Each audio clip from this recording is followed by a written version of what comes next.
যে বিষয় নিয়ে আলোচনা করব সেটা হচ্ছে শাটডাউন পয়েন্ট। যারা আগের লেকচারগুলো দেখোনি তারা লেকচারগুলো দেখে নাও, কারণ শাটডাউন পয়েন্টের সাথে আমাদের আগের যে লেকচারটা রয়েছে সেগুলো খুবই সম্পর্ক রয়েছে। তোমরা আই বাটনে ক্লিক করলে পেয়ে যাবে, অথবা ডিসক্রিপশনে প্লেলিস্ট দেওয়া আছে প্রথম বর্ষ মৌলিক ব্যষ্টিক অর্থনীতি, সেটা তোমরা দেখলে বুঝতে পারবে। তো আগের লেকচারে আমরা যেটা আলোচনা করেছিলাম সেটা হচ্ছে অ্যাক্টিভ ফার্ম লোকসান স্বীকার করে উৎপাদন চালিয়ে যাবে কিনা। আচ্ছা, আমরা দেখেছিলাম এখানে এভিসির একটা সম্পর্ক রয়েছে। এখন কথা হচ্ছে যে আজকে আমরা দেখব যে ফার্ম কোন অবস্থায়, মানে কোন অবস্থাতে কি অবস্থায় থাকবে, অর্থাৎ কি অবস্থায় ফার্ম উৎপাদন বন্ধ করে দিবে, কি অবস্থায় স্বাভাবিক মুনাফা অর্জন করবে, কি অবস্থায় ফার্ম ক্ষতির সম্মুখীন হবে, সম্পূর্ণ বিষয় নিয়ে আমরা আলোচনা করব। প্রথমে আমাদের একটা প্রয়োজন হবে একটা চিত্র, ঠিক আছে? আমরা সবসময় আমাদের ব্যষ্টিক অর্থনীতির মূল বিষয় চিত্র, যেটা আমি আর কতবার বলবো, অনেকবার বলেছি। ও এক্স অক্ষ বরাবর আমরা নিব হচ্ছে উৎপাদন, ও ওয়াই অক্ষ বরাবর আমরা যেটা নেব সেটা হচ্ছে দাম, আয় এবং খরচ, ঠিক আছে? তিনটা বিষয় নিলাম এবং এর ভিতরে আমরা পাঁচটা রেখা নিব। কয়টা রেখা নিব? পাঁচটা রেখা নিব। এই যে আমরা প্রথমে একটা লেখচিত্র আর্ট করেছি, এই লেখচিত্রর ভিতরে আমরা পাঁচটা এরকম রেখা নেব, 1 2 3 4 5, ঠিক আছে? এবং আমরা জানি এই রেখাগুলো কি, এগুলা হচ্ছে P = AR = M, আর এটার নাম দিলাম আমরা 0 0 0, এবং এটা আমরা নাম দিলাম যে P1 = AR1 আমরা নিলাম এখানে AMR1। এটা হচ্ছে আমাদের P2 AR2 হচ্ছে আমাদের MR2। এটা আমাদের হচ্ছে এটা আমাদের হচ্ছে P3 AR3 MR3। এটা হচ্ছে আমাদের P4, এটা হচ্ছে AR4, এটা হচ্ছে আমাদের MR4। অর্থাৎ আমরা এখানে চারটা রেখা নিয়েছি এবং চারটার নামকরণ করা শেষ। সুতরাং আমরা এখানে যেটা নিব সেটা হচ্ছে এখান থেকে শুরু করে এ অবধি আমাদের একটা প্রান্তিক খরচ রেখা নিব স্বল্পকালীন। তাহলে স্বল্পকালীনের জন্য আমরা এস ব্যবহার করলাম, প্রান্তিক খরচ হচ্ছে মার্জিনাল কস্ট, ঠিক আছে? কোনো সমস্যা নেই। এখন প্রথমে আমরা যেটা দেখব সেটা হচ্ছে নাম্বার যে দাগটা রয়েছে 2 নাম্বারের, এখানে আমরা ভালো করে দেখো, চিত্রটা আর্ট করে বুঝাচ্ছি। 2 নাম্বারে যেটা রয়েছে সেখানে আমরা নিব হচ্ছে SAC রেখা। কি নিব আমরা? SAC রেখা, ঠিক আছে? 2 নাম্বারে নিলাম। তারপরে আমরা এই যে এখানে, এটা কয় নাম্বার? আমাদের 1 নাম্বার, সরি এটা আমাদের 3 নাম্বার ছিল। আচ্ছা, প্রথমে আমরা তো একটা রেখা নেব, নেওয়ার পরে যে 3 নাম্বার যে পয়েন্টটা রয়েছে আমাদের নিচ থেকে 3 নাম্বার আমরা SAC নিব। তারপরে নিচ থেকে আমরা 1 নাম্বারে, নিচ থেকে 1 নাম্বারে আমরা নিব হচ্ছে একটা এভিসি রেখা। এভিসি রেখা কি আমার নিশ্চয় বলতে হবে না, অনেকবার আলোচনা করেছি মানে আগের লেকচারগুলোতে। এভিসি এটা আমাদের ফুল চিত্র, ঠিক আছে? এবং দেখো এটাকে আমাদের বলা হচ্ছে শাটডাউন পয়েন্ট। কেন আলোচনা করছি শাটডাউন পয়েন্ট? শাটডাউন পয়েন্ট কি? শাটডাউন পয়েন্ট বলতে পূর্ণ প্রতিযোগিতামূলক বাজারে যে অবস্থায় ফার্ম উৎপাদন বন্ধ করে দিতে বাধ্য হয় তাকে বলা হয় হচ্ছে শাটডাউন পয়েন্ট। অর্থাৎ যে এমন একটা অবস্থাকে বোঝায় যে অবস্থায় ফার্ম আর উৎপাদন চালিয়ে যেতে পারবে না, সে অবস্থাকে বোঝাই হচ্ছে শাটডাউন পয়েন্ট। কোন অবস্থায় শাটডাউন হবে এটা আমরা আলোচনা করব এখন। তো প্রথমে আমরা আলোচনা করব হচ্ছে কেস 1 নিয়ে। প্রথমে আমরা আলোচনা করব কি? CASE case 1। কেস 1 মানে আমরা কি বুঝাচ্ছি? কেস 1 মানে আমরা বুঝাচ্ছি যে এই যে এটাকে যদি আমরা D1 D2, সরি এটা হচ্ছে D0, এটা D0, এটা D1, এটা হচ্ছে D2, এটা হচ্ছে D3, এটা হচ্ছে = D4।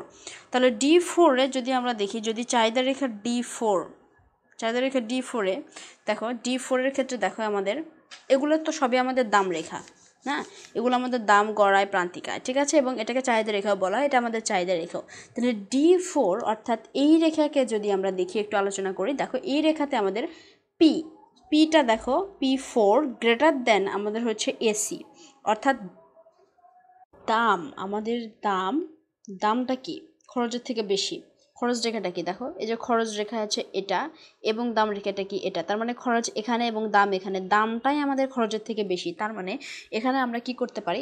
এখানে আমরা অস্বাভাবিক মুনাফা অর্জন করতে পারি। তার মানে এই বিন্দুতে ফার্ম উৎপাদন বন্ধ করে দেওয়ার কোনো চান্স নেই, কারণ এখানে দেখতে পাচ্ছি আমাদের খরচ দেখো খরচটা কি? খরচটা কম, আমাদের দামটাই এখানে কি? বেশি। সুতরাং এটা চলে গেল, D4 কেস শেষ। এখন আমাদের কেস নাম্বার 2-তে আসবো। কেস নাম্বার 2-তে আমাদের কি রয়েছে? D3 রয়েছে। তার মানে আমরা এখানে D3 এ কি দেখতে পাই? দেখো D3-তে দেখতে পাই, দেখো এখানে খরচ এবং দাম, খরচ এখানে রয়েছে এবং আমাদের P3 সমান, তার মানে P3 ইকুয়াল টু AC, অর্থাৎ দাম এবং খরচ আমাদের সমান। তার মানে এখানে কি হবে, আমাদের এখানে আমরা কি করব, স্বাভাবিক মুনাফা অর্জন করব। সুতরাং স্বাভাবিক যেহেতু মুনাফা অর্জন করব, তাহলে কেন ফার্ম বন্ধ করে দেবো, এখানে ফার্ম বন্ধ করে দিব না। তারপরে আমাদের কেস 3 আছে, কেস 3তে আমাদের রয়েছে হচ্ছে D2। তারপরে আমরা D2 দেখবো একটু, D2তে কী অবস্থা হয়। D2তে আমাদের দেখতে পাচ্ছি যে D2 কোথায়, দেখো এখানে আমরা D2কে ফলো করব। আচ্ছা, আমরা এখানে একটা জিনিস ফলো করব, সেটা হচ্ছে আমাদের এসি মানে কি, আমরা বারবার বলি যে এসি, এমসি, এআর, এমআর এগুলো কি, এগুলো জানা দরকার। যদি আমরা এগুলো জানি তাহলে বুঝতে পারবো যে কি বোঝাতে চাচ্ছি এখানে আমরা। দেখো এখানে এসি মানে হচ্ছে অ্যাভারেজ কস্ট, মানে গড় খরচ, এখানে আমি একটা খরচ বোঝাচ্ছি। আর পি মানে হচ্ছে দাম, গড় আয়, প্রান্তিক আয়। তার মানে এখানে D2কে যদি আমরা একটু দেখাই, দেখো D2 এর দেখো এটা আমাদের হচ্ছে দাম আর এটা আমাদের খরচ। তার মানে কি, খরচটাই উপরে, দামটাই নিচে। যদি খরচ উপরে থাকে, যদি আমাদের খরচ এসি রেখাটা উপরে থাকে বেশি এবং দামটা আমাদের কি, দামটা আমাদের হচ্ছে কম, তার মানে এখানে কি হবে, অবশ্যই লোকসান হবে। এখানে কি হবে, লোকসান হবে, কারণ এখানে খরচ বেশি দাম কম, এখানে লোকসান হবে। তার মানে কেস 4-এ আমরা চলে যাব। এবার আমরা কেস 4-এ আমাদের কি রয়েছে, কেস 4-এ আমাদের D2 অবধি আমরা কাজ করেছি, এখন আমাদের কেস 4-এ রয়েছে D1। এখন এখানে D1 যেটা রয়েছে, D1-এ আমরা দেখতে পাবো যেটা, সেটা হচ্ছে P1 ইকুয়াল টু AVC, অর্থাৎ এখানে দাম এবং এভিসি সমান। আমরা যখন দেখেছি যে ফার্মের হচ্ছে ফার্ম কখন উৎপাদন চালিয়ে যাবে এবং কখন উৎপাদন বন্ধ করে দিবে, তখন আমরা এই এভিসির অনেকগুলো ব্যবহার দেখেছি আগের লেকচারে। এখন উৎপাদন ফার্ম শাটডাউন পয়েন্ট কখন হবে, শাটডাউন পয়েন্ট হবে যখন P ইকুয়াল টু AVC হবে, যখন দাম এবং গড় পরিবর্তনীয় খরচ সমান হবে, তখন কি হবে, এখানে এটাকে শাটডাউন পয়েন্ট বলা হবে। বর্ণনার শুরুতেই আমরা বলে নিব যে দাম এবং গড় পরিবর্তনীয় খরচ যখন সমান হবে, তখন সেটাকে আমরা বলবো শাটডাউন পয়েন্ট। আমরা D1-এ দেখতে পাচ্ছি যে এখানে P, এই যে আমাদের P এবং এই যে এভিসি রেখা এখানে রয়েছে। সুতরাং P এবং এভিসি রেখা দুইটা সমান, সুতরাং এখানে বলতে পারি যে এটাই আমাদের হচ্ছে আর কি শাটডাউন পয়েন্ট। এটা আমরা শাটডাউন পয়েন্ট, এবং এই অবস্থাতে ফার্ম হচ্ছে কি করবে, উৎপাদন চালিয়েও যেতে পারে ও আবার নাও যেতে পারে। এখানে উৎপাদন চালিয়েও যেতে পারে বা না চালাতেও পারে, এটা হচ্ছে ফার্মের নিজস্ব ব্যাপার। এই অবস্থাতে ফার্মের উৎপাদনটা বন্ধ করে দেওয়া উচিত। তখন এখানেই তো তার লোকসান শুরু হয়েছে। তার লোকসান শুরু হয়েছে কোথায়, D2-তে, তার লোকসান শুরু হয়েছে এখানে কোথায়, P2 থেকে, অর্থাৎ এখান থেকে তার কিন্তু লোকসান শুরু হয়েছে। লোকসান শুরু হওয়া সত্ত্বেও সে উৎপাদন চালিয়ে যাচ্ছে। লোকসান আরেক ধাপ নেমে গেল, নেমে যাওয়ার পরে এই বিন্দুতে এভিসি, এই যে এভিসি রেখা এবং আমাদের দাম রেখা দুইটা সমান হয়ে গেছে। এভিসি রেখা এবং দাম রেখা সমান হয়ে গেছে। এখন ফার্ম উৎপাদন চালিয়েও যেতে পারে, নাও চালিয়ে যেতে, এটা ফার্মের নিজস্ব ব্যাপার। এখন আমাদের আরেকটা বিষয় রয়েছে, সেটা আমাদের হচ্ছে কেস 5। কেস 5-এ আমাদের D0-এ আমরা দেখতে পাই যে এখানে দেখতে পাই যে এভিসি যেটা রয়েছে সেটা পি এর থেকে কি বড়। এখন এই অবস্থাতে যদি এটাই আমাদের উৎপাদন বন্ধের হয়, তার মানে আমরা যদি আরও নিচে আসি, তখন আমাদের এভিসিটা কি হয়ে যাবে, তখন বড় হয়ে যাবে এবং দাম আমাদের কি হয়ে যাবে, কমিয়ে যাবে। অর্থাৎ এখানে D0 আমরা দেখতে পাই এবিসি গ্রেটার দেন পি, অর্থাৎ এবিসি তো এখানে সমান হয়েছে, তার নিচে যদি আরও ফার্ম উৎপাদন চালিয়ে যায়, তখন কি হবে, এভিসিটা বড় হয়ে যাবে, পি সমান হয়ে যাবে। অর্থাৎ এই অবস্থায় ফার্ম কখনো উৎপাদন চালানো তার পক্ষে পসিবল হবে না এবং সে উৎপাদন চালিয়েও যাবে না। অর্থাৎ D0 পয়েন্টে ফার্ম কখনো উৎপাদন চালিয়ে যাবে না। এখন এটার ফুল সামারি যদি বলি, উৎপাদন তোমরা বর্ণনা কীভাবে লিখবে, যে শাটডাউন পয়েন্ট কি, যে বিন্দুতে একটি পূর্ণ প্রযোজিতামূলক ফার্ম উৎপাদন বন্ধ করে দিতে বাধ্য হয়, সেটাকে বলা হয় হচ্ছে শাটডাউন পয়েন্ট। ওকে, এখন কোন বিন্দুতে উৎপাদন বন্ধ করে দিতে বাধ্য হয়, যেখানে দাম এবং গড় পরিবর্তনীয় খরচ P ইকুয়াল টু এভিসি যেখানে সমান হবে, সেখানে আমাদের শাটডাউন পয়েন্ট হয়। গেল, এইটুকু বর্ণনা লিখলাম। এইটুকু বর্ণনা লেখার পরে আমরা কি করব, একটা চিত্র আর্ট করবো। চিত্রের ভিতরে 1 2 3 4 5 5টা এরকম রেখা নিব, এবং এগুলো কি রেখা, দাম রেখা, গড়াই, প্রান্তিকায়, এগুলো রেখা নিলাম। রেখা নেওয়ার পর একটা বড় একটা এমসি রেখা নিচ থেকে এদিক থেকে শুরু হয়ে এখানে গেল, অর্থাৎ যাওয়ার পরে তারপরে 2 নাম্বার পয়েন্টে উপর থেকে 2 নাম্বার পয়েন্টে আমরা এসি নিব, তারপরে নিচ থেকে 2 নাম্বার পয়েন্টে আমরা নিব হচ্ছে এবিসি। নিলাম, আট করলাম, আট করা শেষ। এখন আট করার পরে আমাদের বর্ণনা দিতে হবে। বর্ণনাটা আমরা লিখলাম যে ওএক্স অক্ষ বরাবর উৎপাদন, ওই অক্ষ বরাবর দাম, আই গড় খরচ নিয়েছি আমরা।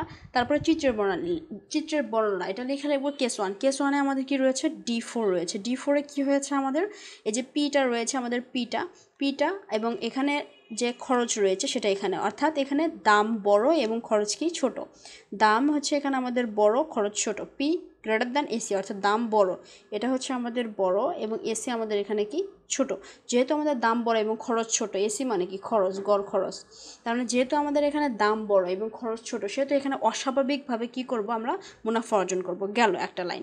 তারপরে আমাদের এ লাইন গেল। তারপরে আমাদের এ লাইন, এটা আমরা নাম দিয়েছি কেস 2। কেস 2-তে আমাদের কি রয়েছে, D3 রয়েছে। D3-তে আমরা দেখতে পাই পি, এই যে পি এবং আমাদের পি মানে কি আমাদের দাম এবং আমাদের এই যে এখানে খরচ। দাম এবং খরচ কি, এটা হচ্ছে আমাদের দাম, এটা আমাদের খরচ। দাম এবং খরচ সমান, সুতরাং এটা কি, যদি দুইটা সমান হয় তার মানে আমরা এখানে স্বাভাবিক মুনাফা অর্জন করব। গেল। তারপরে আমাদের রয়েছে এখানে কেস কত, কেস আমাদের 3 রয়েছে। কেস 3-তে নাম দিয়েছি আমরা হচ্ছে D2।